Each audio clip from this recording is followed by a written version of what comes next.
ఈరోజు ప్రాంతంలో ఏర్పాటు చేసినటువంటి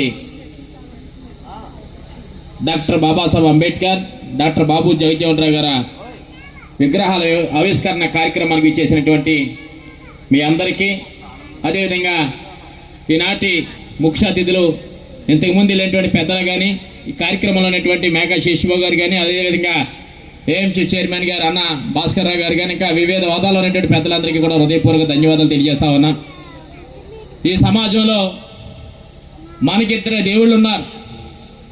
ఒకటి బాబాసాహెబ్ అంబేద్కర్ అయితే, రెండు బాబు జగజ్జీవన్ రామ్.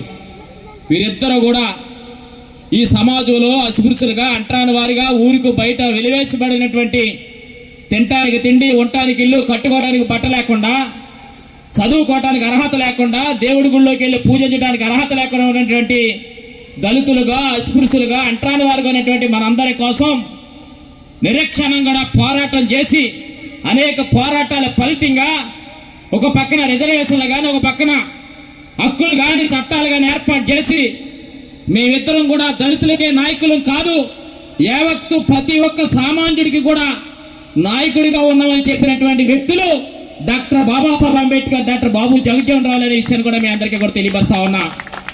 కానీ కొంతమంది మతోన్మాద శక్తులు, కొంతమంది వ్యక్తులు అంబేద్కర్ని, బాబు జగజ్జీవన్ రాములను ఇద్దరిని కూడా వేరు చేయటం కోసం రకరకాలుగా మాట్లాడుతూ ఉన్నారు. అంతేకాకుండా కొంతమంది రాజ్యాంగాన్ని అంబేద్కర్ రాసినప్పటికీ అది కరెక్ట్ కాదని చెప్తున్నటువంటి కొంతమంది మతోన్మాద వ్యక్తులను కూడా మనం చూస్తూ ఉన్నాం. కానీ ఈ సమాజంలో బాబాసాహెబ్ అంబేద్కర్కి రాజ్యాంగ నిర్మాతగా అవకాశం కల్పించడానికి అంతకంటే గొప్ప మేధావి ఎవరు లేరన్న గొప్ప ఉద్దేశంతో ఆ రోజు వారికి చైర్మన్కి అవకాశం కల్పించడం జరిగింది. దళితులకు రిజర్వేషన్లు కల్పించాలన్నప్పుడు ఒక పక్కన బాబు జగజ్జీవన్ రామ్ గారు, ఒక పక్కన అంబేద్కర్, ఇద్దరు కూడా మాట కలుపుకొని ఈ సమాజంలో ఉన్నటువంటి మనందరికీ కూడా రిజర్వేషన్లు కల్పించినటువంటి గొప్ప వ్యక్తులు బాబు జగజ్జీవన్ రామ్, అంబేద్కర్ అనే విషయాన్ని కూడా మనందరూ కూడా గుర్తుపెట్టుకోవాలి.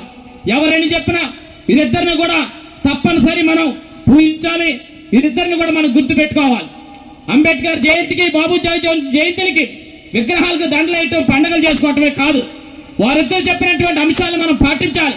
వారు చెప్పినటువంటి హక్కుల్ని కానీ, వారు చెప్పినటువంటి సూత్రాలు కానీ మనం పాటించినప్పుడు మాత్రమే నిజమైనటువంటి పూలే, అంబేద్కర్ భావజాల వారసులు అవుతామనే విషయాన్ని కూడా మీ అందరికీ కూడా తెలియపరుస్తూ, ఈ అవకాశం ఇచ్చినటువంటి, ఏర్పాటు చేసినటువంటి అంబేద్కర్ బాబు జగజ్జీవన్ రాముల కమిటీ సభాధ్యక్షులు, అభినేతరానికి, ఇంకా వివిధ హోదాలో ఉన్నటువంటి పెద్దలందరికీ కూడా హృదయపూర్వకంగా ధన్యవాదాలు, కృతజ్ఞతలు తెలియజేస్తూ జై భీమ్, జై పూలే.